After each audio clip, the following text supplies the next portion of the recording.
Welcome to the Black Sparrow Media Internet Broadcast Network.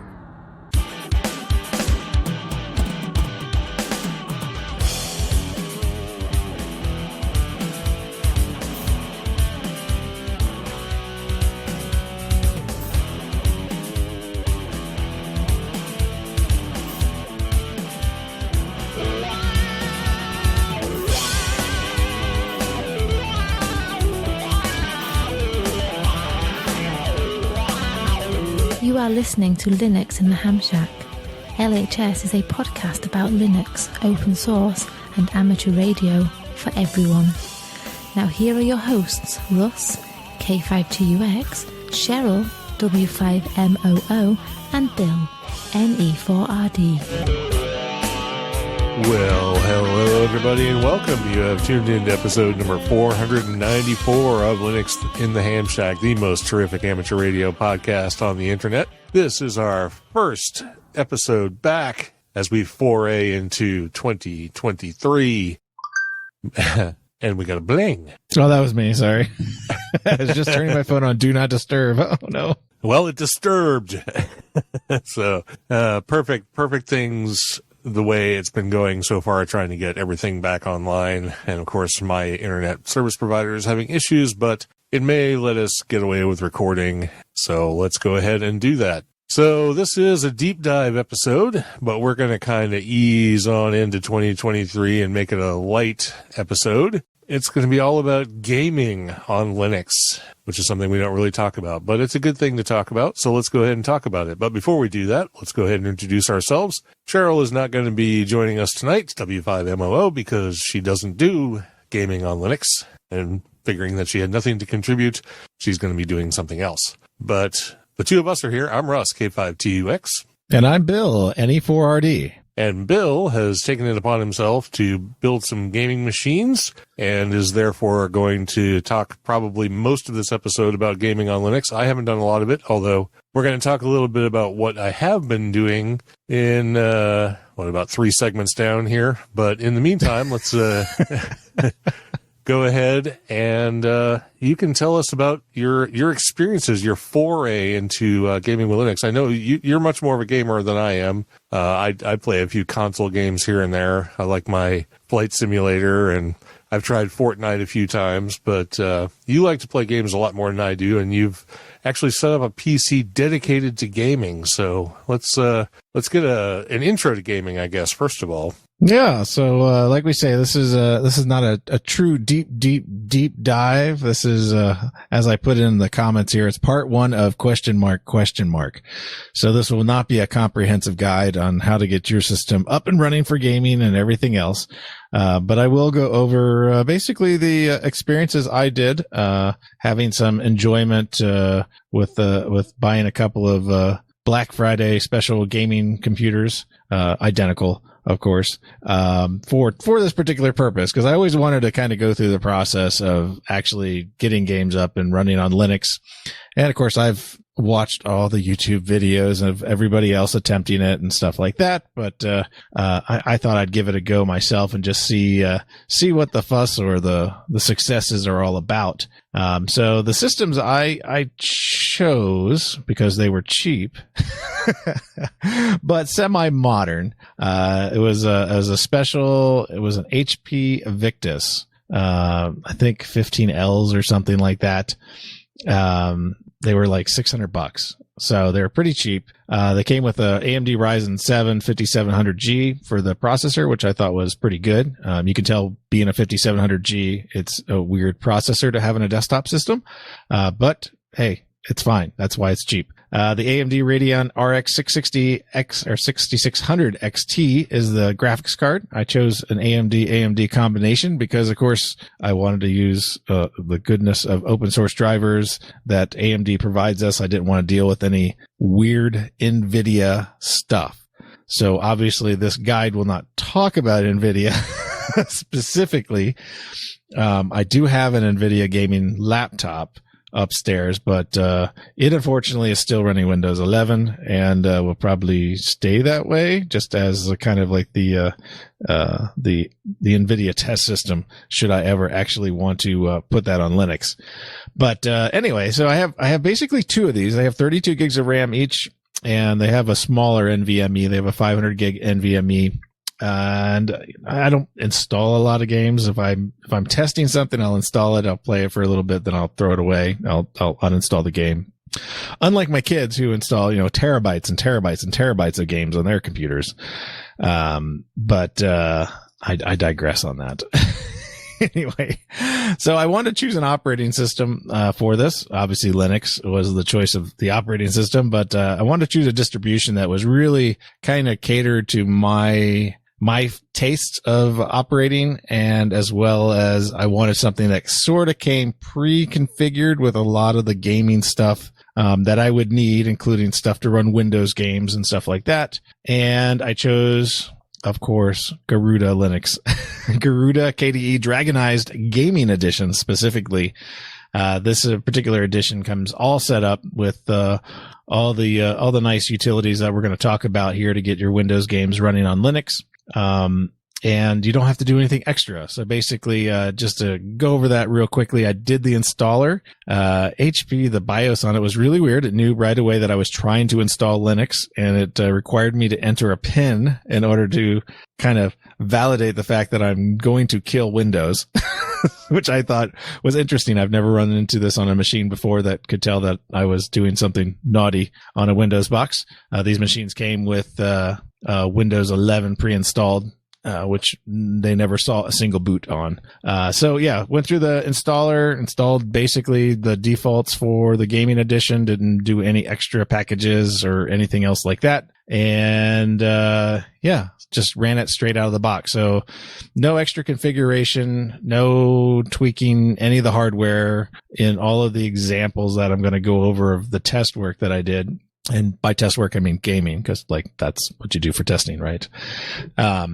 So yeah, I didn't cover Linux games at all because they're native and they just work. So you can play all those to your heart's content on any gaming edition of Linux, or even Ubuntu or Pop! OS or any of those others. But I really want to try some of the Windows games because, that's what I have libraries and libraries of, from weeks and weeks and weeks and months of getting all the free games from the Epic Store, which if you don't have an Epic account, which is free to get, of course, they give you free games every week. And then during holiday times, they give you multiple games every week. So, I have a lot of games in the library that I've never played, and that some are trash, some are okay, some are good. And I thought, well, I've already kind of played some of the ones in Windows, and let me give it a try in Linux. So some of the utilities that the edition provides. Now, of course, you can install this on your Linux box. You can find this, available normally in a repo, or you might be able to find it Flatpak or whatever. But it has several utilities that are kind of help you kickstart getting gaming working. One of those utilities, which we've talked about on the show here before, is Play on Linux, as well as Q4 Wine, but I haven't really messed with that one before. But Play on Linux, of course, is sort of a basic app for installing, uninstalling, and playing games. You can also use it to install regular applications with using the default Wine installation. Although you can configure them using Proton. So that was the nice part about this as well. It also has a Wine build with Proton in it, and it also has all the Proton builds in the system by default. And the author says even a child can use them, I guarantee. And I'm certain I've used Play on Linux before, and it just works. However, I didn't test it in this because I wasn't really interested in installing a game from scratch per se, that way, because I don't really have any installation media. So I started using the next utility, which is called Lutris. And we have talked about Lutris in the past. Lutris, of course, is an open source gaming platform for Linux. It has a lot more features and settings than Play on Linux. You can sync Lutris with your Steam account, use emulators to launch games for old consoles and obscure OSs, manage your Wine versions, etc., etc., etc. The nice part about Lutris is it kind of you can do it multiple ways. You can add a game with all its default settings, and then point it to a directory where your game is installed. And lo and behold, your game will magically work. In theory.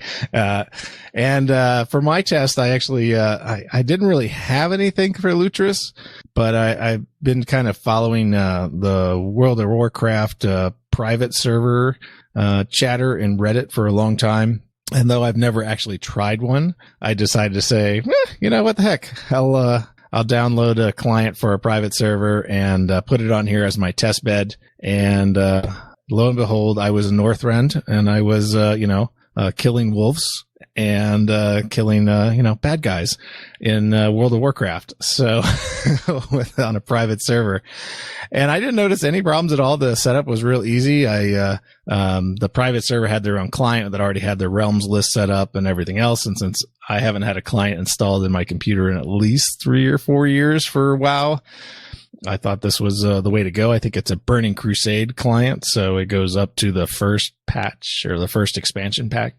And I didn't notice any bugs whatsoever. It actually got to the login screen pretty instantaneously. It played all of the cutscenes that you get when you first join. I didn't notice any weirdness. Again, this is the Burning Crusade is an older game. Obviously, it's 2008, something like that, 2007. so its patch level is pretty old, and you should expect it to run. But I did enjoy the ease of getting it up and going because it really didn't require me to do any extra work. And I thought this was kind of cool. So this was my only experience with Lutris in using it was setting that up. But you can connect that also to, like they say here, the Steam account. I believe you can connect it to, Epic. And let me look at the screen one more time. Let's see. They have GOG, Humble Bundle you can hook it up to, and Steam. Yeah. So those are the 4 sources plus locally installed games as well. So that should be a good utility to use for those kind of things. The other application here is that they have, or utility, is the Heroic Games Launcher and Legendary. They're both free and open source replacement for the Epic Games Store, but they're still in an experimental stage. So hey, they say no free game every week is provided, but at least in the Heroic Launcher, you can get to the Epic Games Store and you can log it in with your account and bind it to your account. So I have been able to buy the free games because you basically buy it through the cart and stuff like that.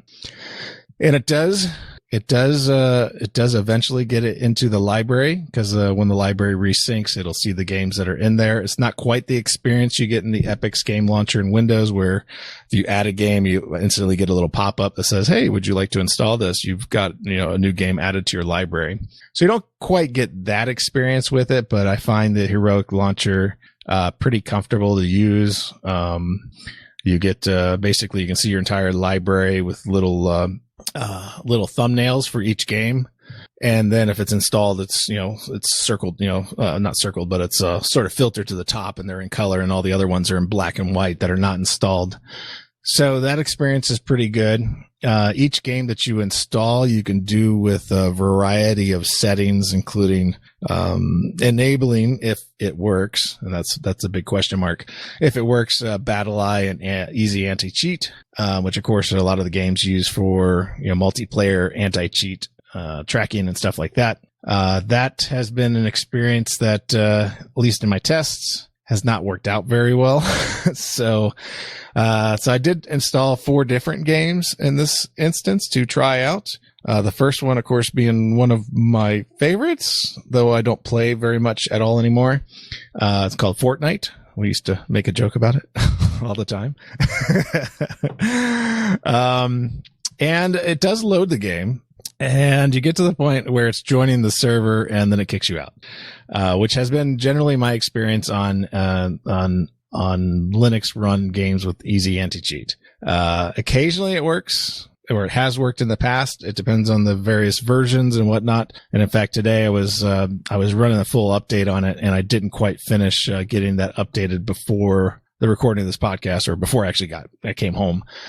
And so I'll have to circle back to that one to see if it works with the latest updates, because I think the last one was just before this season change that they just did. So there might be changes that it actually works, but it has big red flags on it when you go to install it that says, this probably won't work. So that's kind of a good indication too. They kind of give you an indicator whether or not you're going to have success with this at all. So I think that's kind of cool.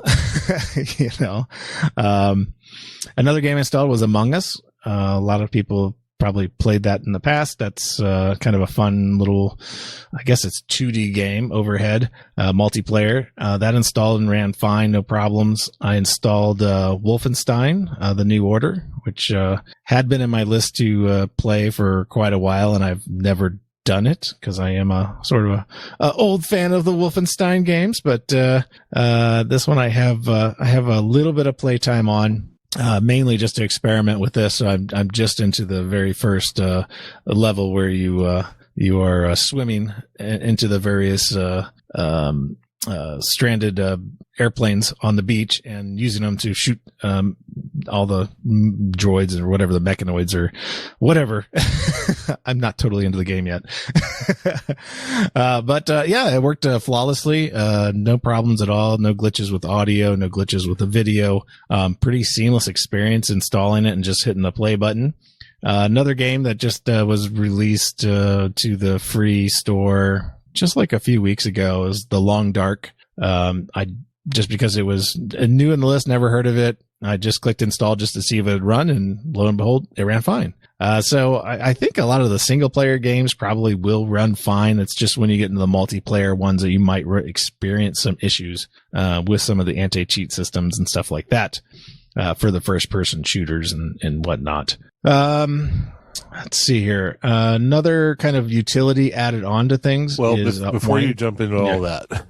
Yeah. Let me go back to the beginning for a second, because I can't remember if you said you built all of this on Garuda and it was a specialized gaming version of Garuda. Yes. So the various frameworks that you've been using here, like Planet Linux and Lutris and Heroic and all that stuff, are they like AURs? Are they in the repos? They're installed by default. Yeah, they're in the repo. Okay. Like not only in the repo, but you just get them when you install the OS? Yes. That's what makes it compelling to use this, because it has everything you need to kind of get started. So all these utilities are stuff that's baked into the distro. Do you think they've hacked anything to make this stuff work better than if you just had something else like Ubuntu and tried to install Lutris and all this other stuff? Or I don't think so, because the interface itself looks the same. They have, I think, possibly done a little better job of kind of bringing together everything. So you have not only Wine, but you have Wine built with Proton, and then you also have Proton by itself. And of course, with Proton, we're talking about Valve's version of Wine, basically, that they use to back all of the Steam games. All right, that's pretty good. So, it's a pretty seamless and cohesive experience right out of the box. No issues that way with getting this stuff. And the game is like these are like launchers for games. So, like once you have all this stuff, you just pull the stuff down from the stores, like the Heroic Game Store and Epics and all that stuff.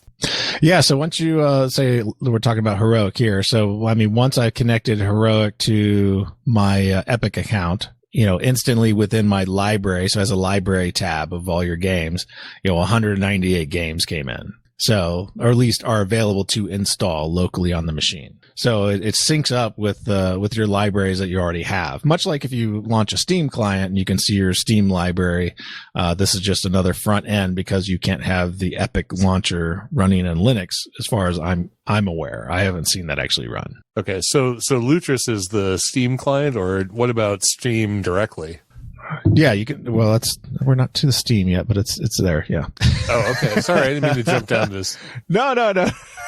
Yeah, I should have started with Steam, because Steam is like everyone knows Steam, everything. right? So yeah. Yeah. So these are the other ones that are primarily just for Heroic specifically for GOG and Epic Game Store. So that's primarily what you'll use just for that, because your Epic games don't come into the Steam library and stuff like that. Lutris is kind of redundant in that case because it can connect to your Steam. It can also connect to your Epic account. I just don't use it for that. Lutris is really its original goal, I believe, was to kind of aid in getting games set up using kind of a library of configurations for games. And that's kind of where its strength is. So like when you launch Lutris, you have all kinds of options on the left-hand side and stuff like that. Your own library, which you'll keep for just installed games, but you also have those sources of, Epic and Humble Bundle and Steam and stuff like that and GOG. But you can just hit the plus button and add a game that you already have like a copy of locally. And that's kind of what I did. I had a copy of World of Warcraft locally. So, and basically I just said, yeah, it's World of Warcraft. It's in this directory. Bada bing, bada boom, hit play and go. It was literally that quick. It made it pretty much foolproof. I'm not running obviously an 8K screen or something like that or some fancy hardware. This is pretty standard mid-level, probably 2-generation old gaming hardware. So, all right, cool. Well, then I will stop interrupting you for a little bit at least and let you get on to what you were talking about originally. No worries. So another couple of utilities that kind of help you with the Wine and Proton. They have Wine Tricks and Proton Tricks. I believe we mentioned Wine Tricks in the past numerous times as a solution to editing and doing some custom work on your Wine configurations. These are simple GUIs to configure your Wine and Proton. Usually Wine Tricks is shipped with Wine, but Proton Tricks needed to be explicitly installed. So you get all these already. I think at one time you used to have to install Wine Tricks separately. So that hasn't always been the case, but Wine development has kind of exploded as of the last few years here. So it wouldn't surprise me if it's by default, even in Ubuntu and all the repos and stuff like that. But I don't really have information on that. You can try that yourself at home if you have one of those systems. But be assured that it definitely is in this particular build for Garuda Linux, the gaming edition. Steam on Linux, of course, is shipped in 2 versions, runtime and native. If your game doesn't launch in one, you can try the other. Steam can use Proton if you enable the beta version and the settings, which of course I did. And after that, most of your games from Windows should work. The ones I specifically tested here are Phasmophobia and Elder Scrolls 5, which of course is Skyrim. I've also played GTA 5. Works fine. I didn't put it in this list because I hadn't installed on that machine, but I have run Steam and Linux before, and I have run GTA 5, and it does work fine. So you can definitely try that without anything else. All your Steam games. Yeah, I haven't ran into one that didn't run right. I'm sure there are some. They have their own, I believe they have their own compatibility tests. So they have some gold standard games that will work no matter what. Then they have some other games that may run at like a reduced performance mode. But you can check Steam, for that. Obviously Steam and Valve are putting a lot of compatibility into this for Linux because their little Steam Deck runs on Arch Linux as well. So you can assure yourself that Valve is very interested in getting all the games in the Steam library to function in somewhat of a capacity, especially for their Steam Deck device. You'll most likely have pretty good success with everything else. Phasmophobia worked pretty good. It's a hunting game. You're ghost hunters. It's actually a pretty fun game. You play with your friends, has voice chat, proximity voice chat built into the game, and a bunch of other little mechanics. It's not really like a super high end game for a gaming system, but it kind of tests a little bit of everything, that audio, that voice audio kind of going in the game and everything else. And yeah, it didn't hiccup at all. It plays just as good as my NVIDIA Windows box upstairs does. So you'll probably have no worries at all with Steam on Linux. And I think I've been running the native version runtime. Yeah, I believe I've been running the native version for everything. But I do have that beta checked, so it does run Proton as needed for the games that aren't specifically compatible, but like all the games in my library show up, so nothing's been blacked out of the list, and I can install them all. So I mean, I wouldn't, because there's too many games to install. I was actually just installing Doom, the newer Doom, the one that came out, what was it, 2016, something like that. I was just installing that before I left my office, because these machines are living in my office right now. And it was still about 50 gig away from being downloaded. So I'll be able to report back on that when we do a version 2 of this, and after we get some feedback on your experiences with playing Windows games on Linux. I mean, you can tell us about your experiences playing Linux games on Linux, but I would assume that that's probably a pretty good experience in general.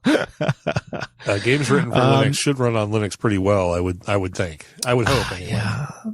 It's just generally how it works. Yeah, it's always these non-native games that you hear everybody complain about. And, besides Fortnite, my experience was pretty good. I haven't had, any kind of weirdness with the operating system.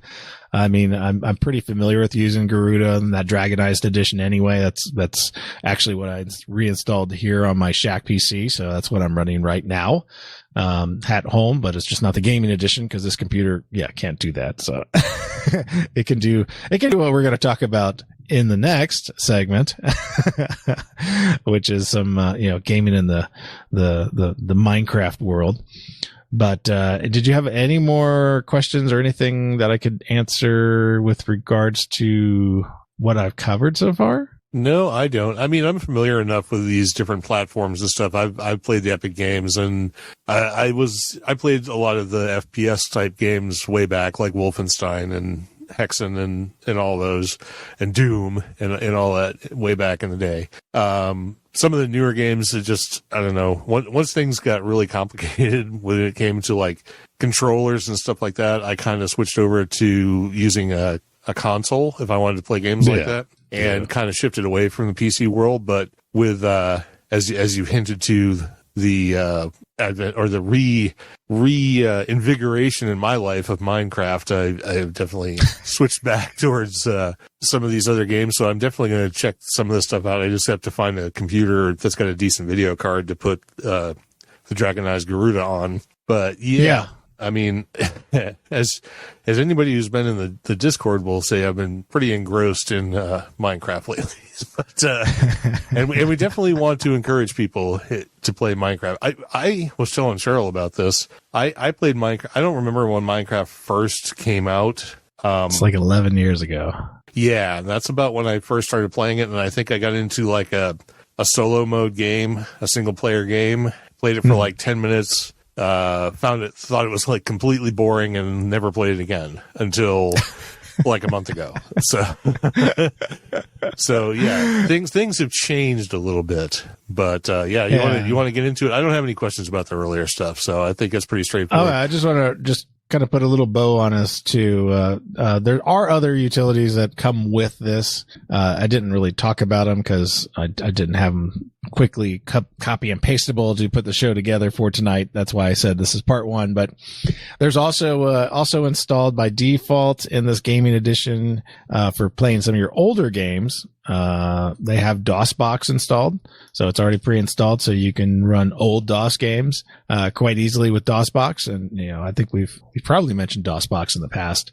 Another utility that is already installed on here is RetroArch, so you can play all your retro games. That's kind of like the project you have going on with your arcade machine. Yeah, I built three separate full-sized arcade machines using RetroPie, which is so basically same thing. Yeah. So yeah, that's just the Arch version of that. So RetroArch is there, and a ton of stuff that I have not even found myself. It's a solid platform. The computers have been up since I installed them in my office. I don't have them at home because I'd probably be playing them all the time. So I just have them in my office for when I have some free time to mess around with them. And I have 2 because I was planning on doing possibly like a recording with a capture card from one. So machine itself wasn't, taxed down with, recording and, streaming or whatever. And I don't think that's really necessary. These machines have a lot of overhead, so, but who knows? I might just turn one into a very fancy Shack PC and retire my Precision, my Dell Precision here from the early or mid 2000s. So that might be the case that I do with that machine. But yeah, it was pretty interesting to see how simple it was to kind of get started, using kind of a distribution that's very well catered towards this specific task. And it just goes to show you that's, when people sometimes have mentioned that, there's just so many choices in Linux and blah, blah, and I just don't know what to choose. Yeah, there are many choices in Linux. And this is one of the really benefits of having so many choices in Linux, that there's a really, a lot of these distributions out there that can kind of help you get started in a various direction with whatever you want to do, your purpose-built machine, whether that be ham radio or whether that be gaming or whether that be, scientific data.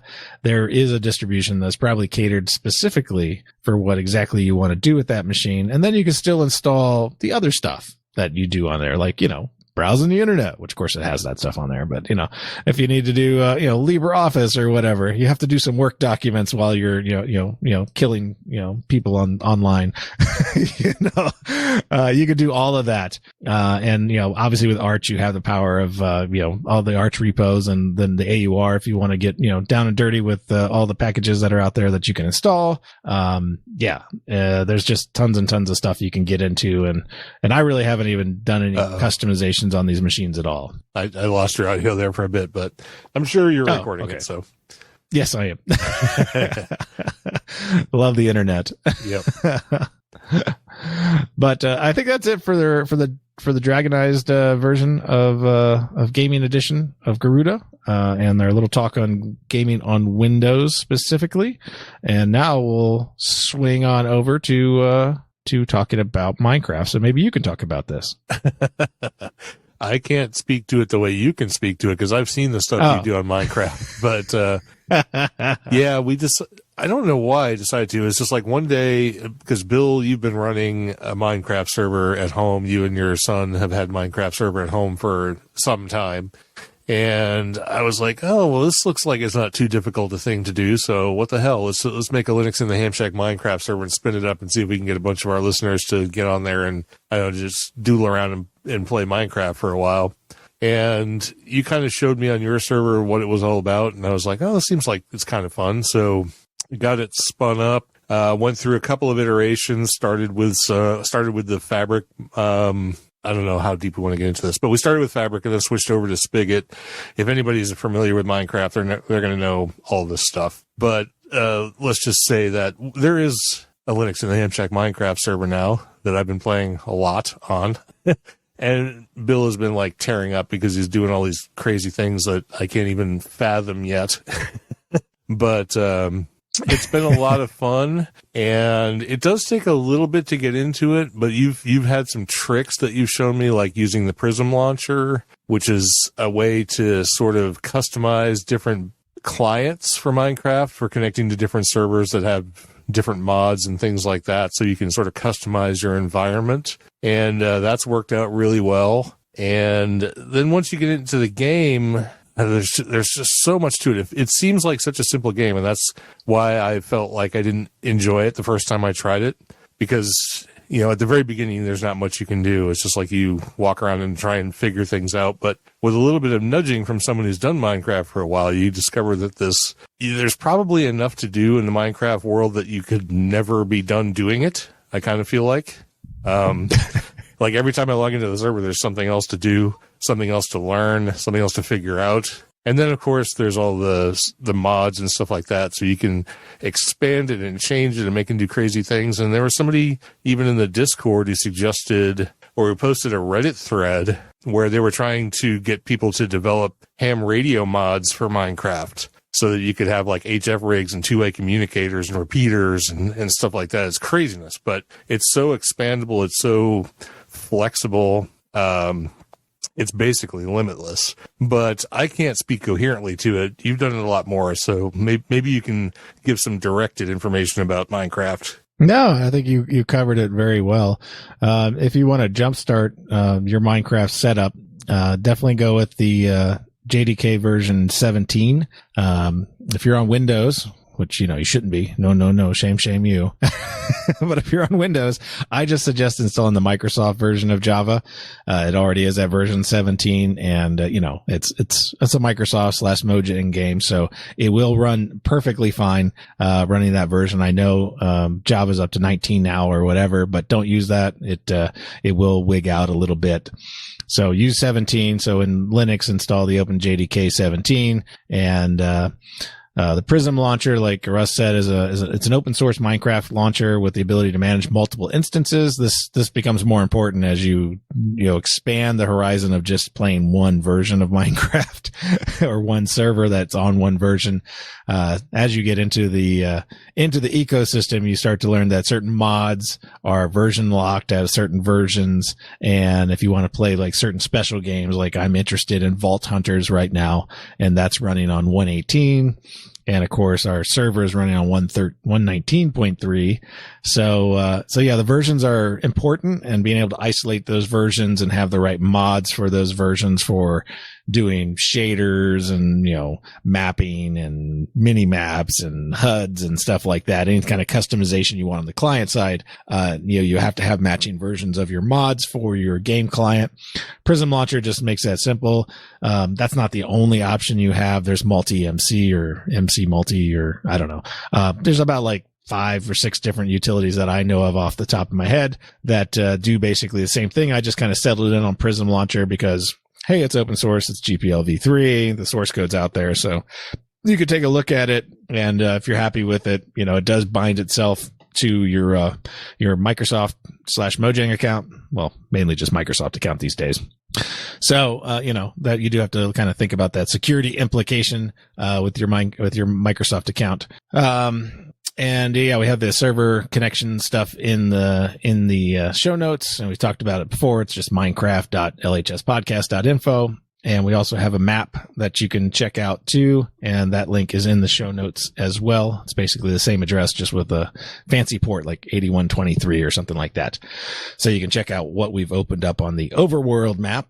And, if you zoom in, you can probably find where some of the bases are and some of the houses are and stuff like that. But yeah, it's pretty fun, and, you can do lots of things, and yeah, we're just getting started. We're not quite, totally going crazy on the server yet. And, we do have it set up so that when you join, you instantly get stone tools. So you kind of get jump started into the game. You get an upgrade and an achievement right away, just to make your life a little simpler.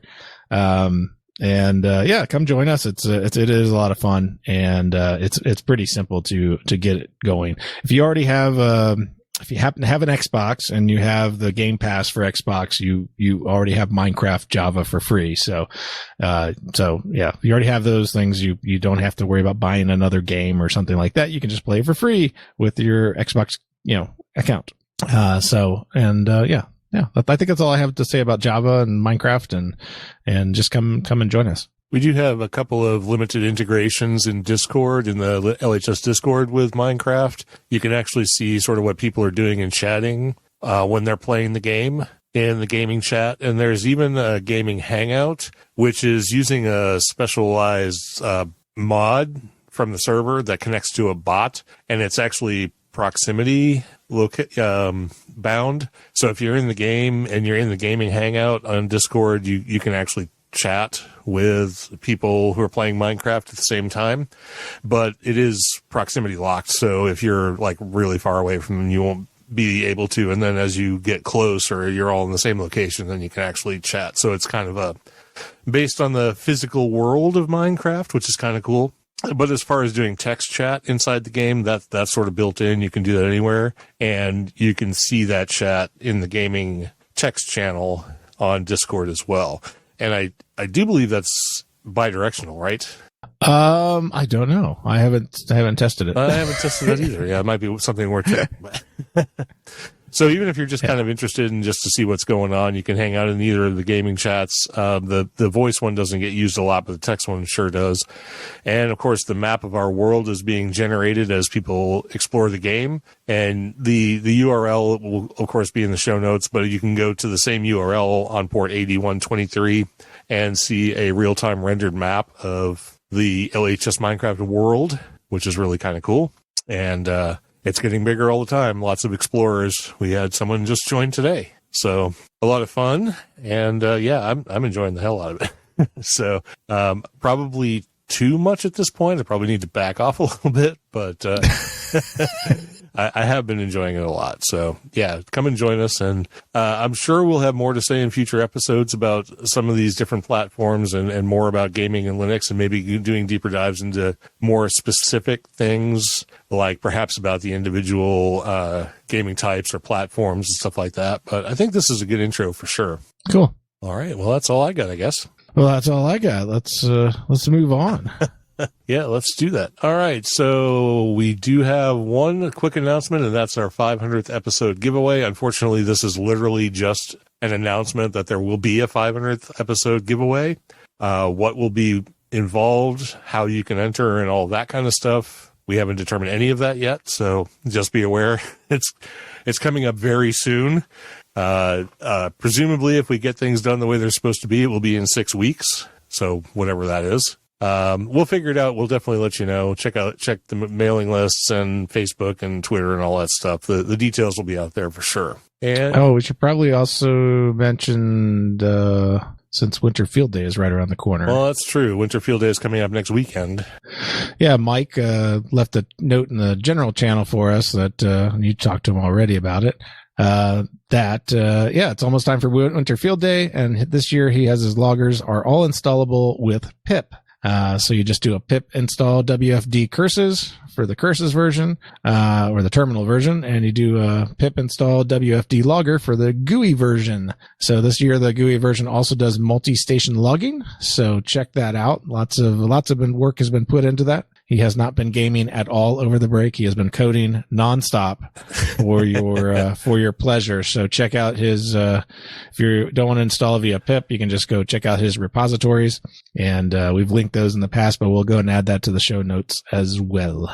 Yep, absolutely. Thanks, Mike, for all the hard work. And I know, I think at one point you said, and I'm hoping that it will come to fruition, that the Winter Field Day logger, because it's a great piece of software, it does have a GUI version and a curses version, will eventually be broadened in scope. So you'll be able to do different kinds of contests with it, not just Winter Field Day. And then eventually we might actually be able to say, when people ask us what's the contest logger for Linux, it will be Mike's contest logger. So, although Winter Field Day is not a contest. Sure, it's not.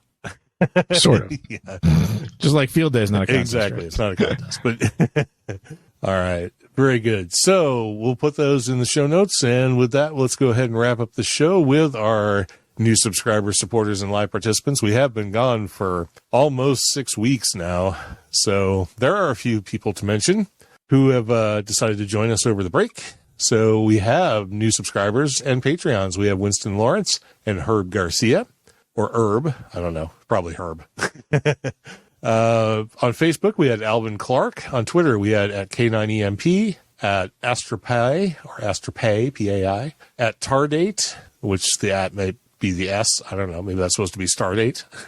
At _83AD, at _Henry, at Henry _Kleinhans, and at GNow71. On YouTube, we had Peter Pickford, VA7ETP, Bear Jew, and David Birkland. On Discord, we had RJFTL. I don't know if there's a way to say that. Rujiftel. 754, TF3JP, KR8E, AC4FS, Gray, TF2WIN. Nota bene that there's 2 Icelandic calls in there. That's really cool. W7AQB Jared, KE0SKN, Fluffy Rat, Serenity the Soulful, Gaylith, and Great Grandma. Those are not related. Like, one of those is your kin. I don't know about the other one.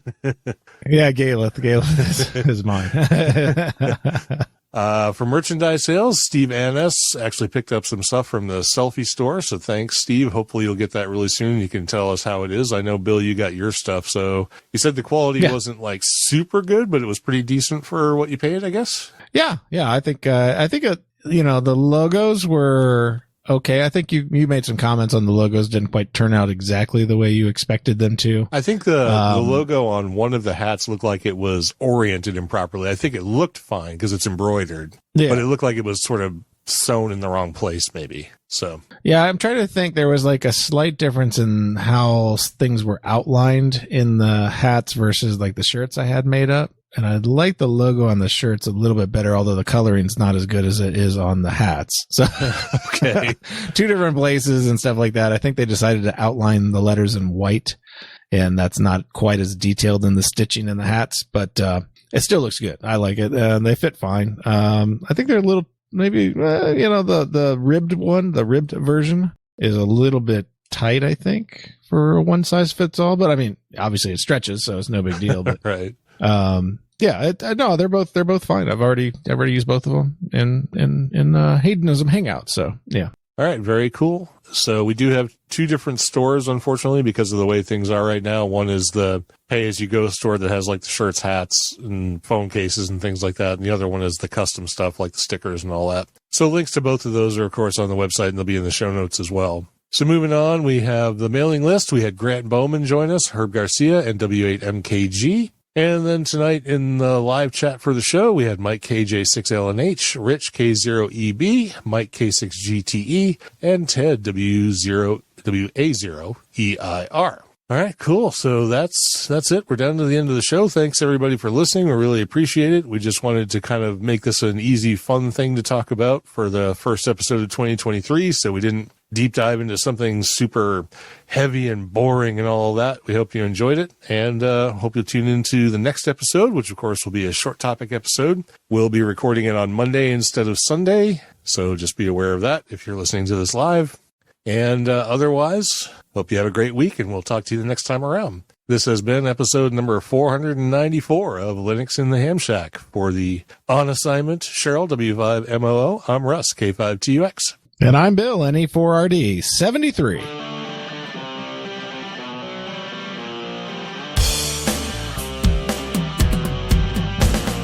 Thank you for listening to this episode of Linux in the Ham Shack. LHS is a community-sponsored podcast. Our website is located at lhspodcast.info. You can support the podcast by visiting the LHS Patreon page at patreon.com/LHS podcast or by using the contribute list on the homepage. We have a presence on Discord, Facebook, IRC, Twitter and YouTube. You can also drop us an email at info@lhspodcast.info or leave us a voicemail at 1-909-LHS-SHOW. That's 1-909-547-7469. Visit the online LHS merchandise store at shop.lhspodcast.info for fun and fashionable show-themed merchandise. Until next time, remember to always heed your hedonism.